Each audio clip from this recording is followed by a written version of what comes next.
there's 8 billion people in the world, about 300 million a year emigrate. That's a low number. And of those, how many are really, not everybody's going to the US. So it's really looking at how do I impact this, but I have to make sure my data is accurate. All it takes, especially with a constituency or your clientele, trust is immensely high. And Ryan says it all the time, and he's right. It's a very high pressure emotional thing folks are going through. So you have to double down on how do I make trust? And the only way to do that is the data has to be accurate.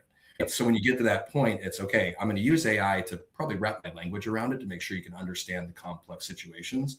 But really, the data itself behind it is incredibly complex. And it is layered in scrapers. It's layered in JSON files that are dependent on data lakes. It's layered into multiple, I'll call them logic rules, but they're self-learning. So you can slap AI on it because it's a self-learning logic rule. But that's how we essentially gate it. So you can give it any prompt you want. The intent was, I don't need you to know how to prompt. What I want you to do is ask your question and get a very simple answer that's accurate. And so the intent really behind that is to say, if I'm going from Kenya to Germany, I need to understand what the form is, what forms I need. I need to understand the wait time. I need to understand what consulates I need to go to. I need to understand what security apparatuses I have to get signed by who, what, and when, all those pieces. If I'm wrong in any one of those regards, I've done nothing more than make the person more confused and angry in a situation that's already tense. And that's not appropriate. But we've ruined their life. Yeah, exactly. Knowing it. And God knows how long they saved to do that journey because they're not cheap. Right. So I think the intent is you got to look at it from a standpoint of, let's again use the example, I'm going from Kenya to Germany.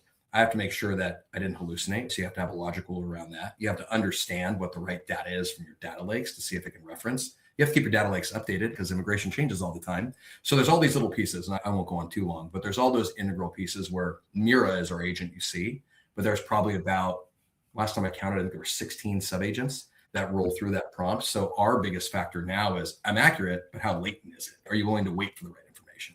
So there's all those pieces when you build something with AI that you really need to hone in on. But I think, and I'll be quiet here, but leading question, you're talking about marketing.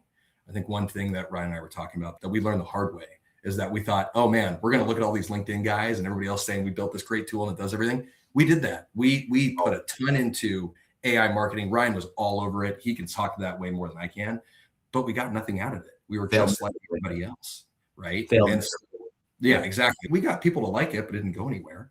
And then what we started to do was utilize it and then put the human at the end. And I'll let Ryan expand on that if we want to, but that's just. Yeah, I like what you're saying. And Ryan, I'll narrow the question for you a little bit because the build is one part, what's technically capable and making sure it's accurate and good. And I think you did a great job that a lot of people don't think about those items, from the data to the processes and the checks and what good actually looks like. But Ryan, from the business perspective, I have a client that has another AI tool as well. And I know they struggle with, in a world where you can build anything with these coding agents and stuff, scope creep is off the charts for large companies and small ones. Like, how do you decide when it's done, how many features it should have, how many languages you can add, and all of that stuff from a business perspective to make sure you're solving the right problem and you're not overcomplicating it?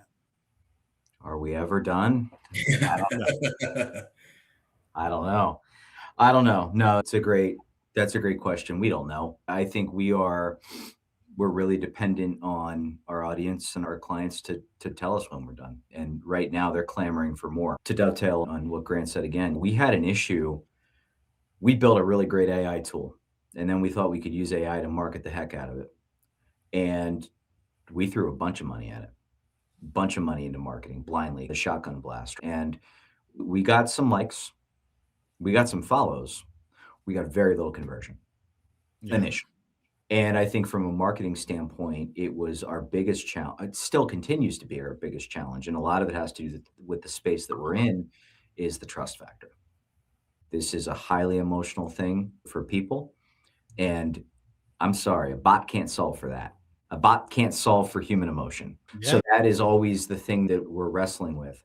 But how do we know that we're done? We're not close to being done. And as a matter of fact, Mira is the first of a few agents that come in behind this to complete that flywheel. But I think the one thing that we've valued throughout this build is feedback, honest feedback. We've gone to NGOs, we've gone to law firms. We're not trying to put anybody out of business. We're not trying to shove anybody to the side. But if there's a competitor in this space, we know there's not right now, not doing it how we're doing it, but we'd want to have a conversation with them too. And we are just obsessive about feedback from humans.